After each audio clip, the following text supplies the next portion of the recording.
Up next on Chicago's Cat TV, Cool Cats.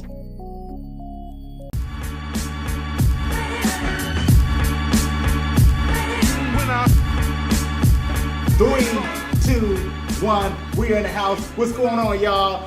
Welcome to another episode of Cool Cats right here on Chicago Cat TV. I'm your host, Brad Stevens, and today we are in Gary, Indiana, home of the Jackson 5, home of the Jacksons, home of All Pets Pet Supply Store, and our special guest is the owner, Gary Carlton. Yeah. Gary Carlton, what's up? How you doing, Brad? Great.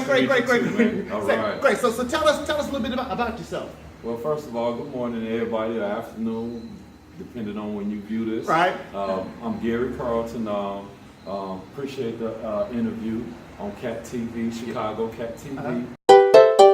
Okay, so great. So all Pets has been open since February, right? February the 23rd. Yep. Nice. And it's the only African American owned pet supply store in Gary, one of the very few in the country. So what was it like when the store opened and this dream? Because you put a lot of work into this, right? Yeah, it's always opened up a pet supply store. I grew up with animals, loving animals as a child. Me and my father, we were known in the neighborhood for always having dogs, and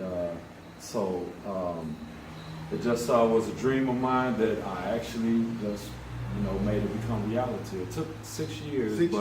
I went through a lot, ups and downs, but I stayed focused, and through the grace of God, I was able to turn my dream into a reality with a lot of hard work. Nice.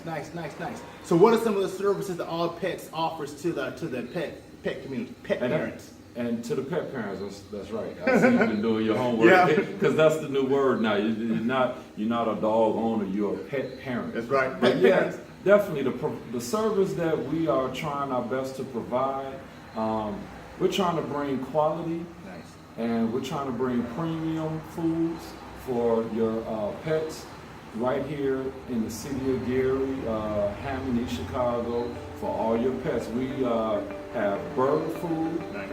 We have bird cages. We have all different types of bird food. We have all different types of cat food, cages, carrier cages. We have beds. We have rabbit food. If you got a snake or a bearded dragon, we have frozen mice, black ones, white ones. We got pinkies.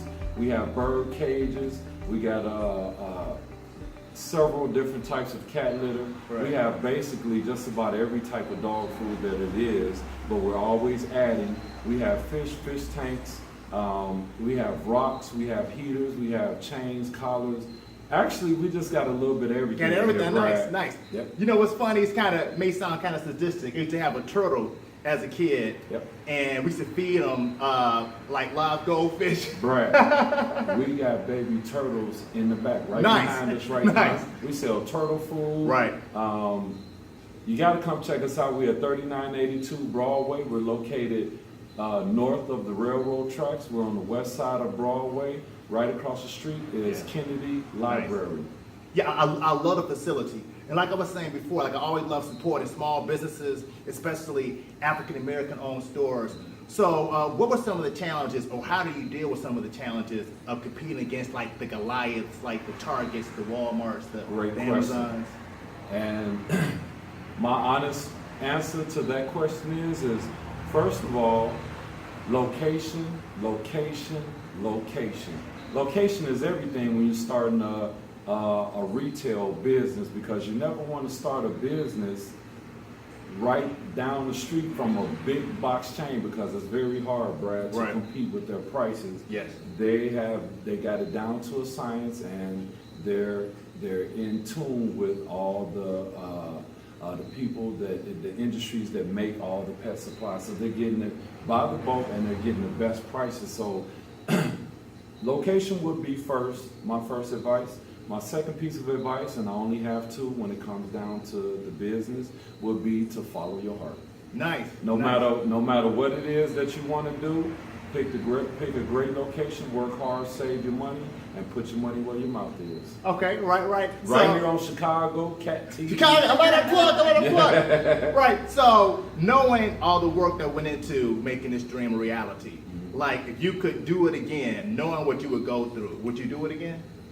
You know, that's a question that I always ponder in my head, bro. It took so much. Right. When I say so much, like, it took everything I had mentally, physically, and monetarily to do this. But that's where you have to persevere. That's where you have to have faith that God is going to lead you down the path where He wants you to be.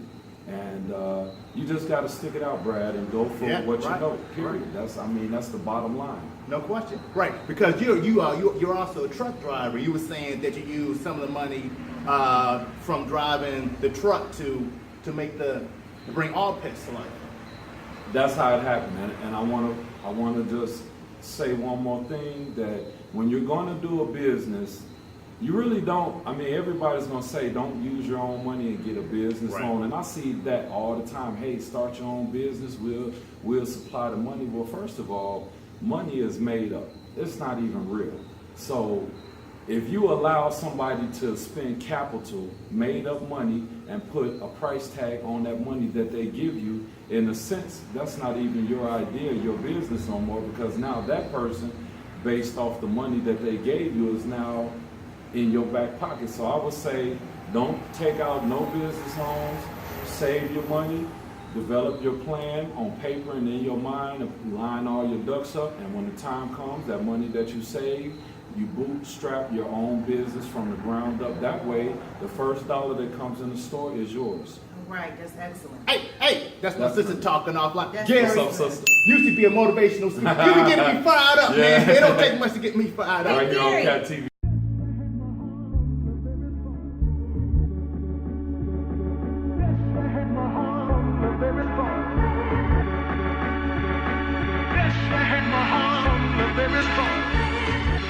Yes, so the question was, well, tell us about the condition of the store. It didn't look like this when you first bought it, right? No, I actually bought this building on a tax sale 6 years ago.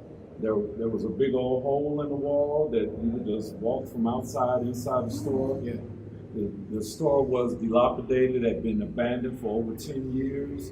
There was no running water, there were no conduit on the walls, there was no lights, no nothing. It was basically just a shell. So I just basically put my money where my mouth was, Brad, and it took me 6 years. So, you know, you got to kind of have a checklist, what to do first, second, third, and fourth. And like I said, you got to persevere, and you actually got to put your money where your mouth is. You can't talk about it, you got to be about it. That's Now, right. now I always love to ask this question when people like do something really passionate about, they have a dream. Did you come across any naysayers? Any people saying you wasting your time? What are you doing? Oh my goodness. Oh man, if it was up to the naysayers, I wouldn't have never got it done. Right. And when I told people that I was gonna open up a pet store, Brad, when I said I was gonna open up a pet store, you know, people was like, a pet store? Right. We thought maybe he was gonna open up a liquor store or a barber shop or a strip club or something. Right. You know, we got, you know, by me driving trucks, I'm in other communities and I'm looking at what makes a community, what makes a puzzle. When you buy a puzzle, it's a box, but you see a complete picture. Right. Inside of that box is a bunch of pieces. So within that box, all those pieces make a whole city. Nice. You got, of course, liquor stores, barbershops, clubs. You got the grocery stores. You got movie theaters. You got the fire department, the police department. You have the, you know, just all the intricate pieces that make one piece of a puzzle. So me opening up a pet store was actually just one piece of the puzzle, and I kind of got my own lane because nobody else, everybody got pets, but nobody wanted to open up a pet store in the immediate area. So in Gary, I'm the only pet store, 8 miles south or 8 miles going west, you can reach another pet store. But here in the city of Gary, where I live at, I wanted to provide a good, clean, quality service for my community, Brad.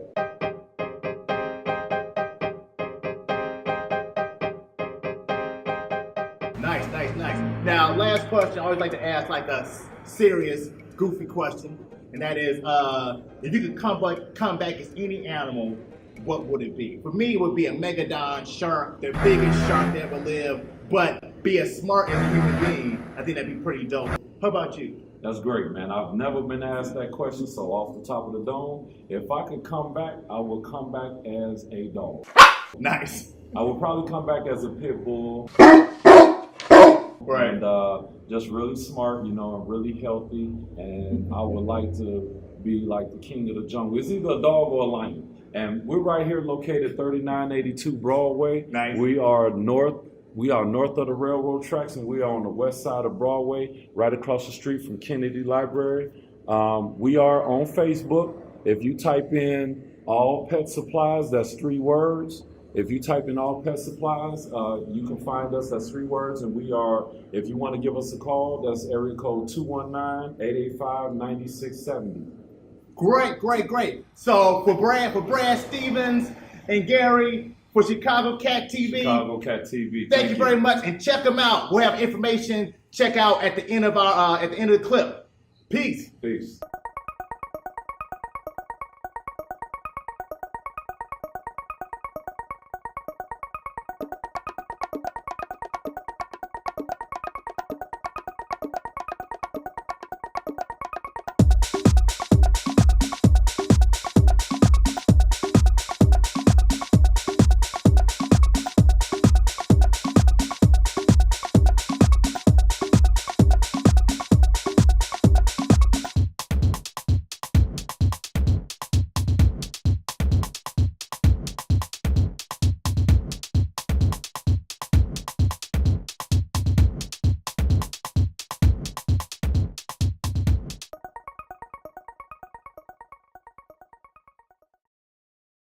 Three, two, one.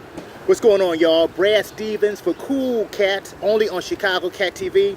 Hey, we had a great interview with Gary Carlton last week. So great, we broke it into 2 parts, 1, 2, and you can catch part 2 on our website, www.landmiseryfilms, that's films with an S.com, and click on the Chicago Cat TV page. It's going to drop next week, next Friday, September 21st, 2018. So check it out only on Chicago Cat TV. Peace.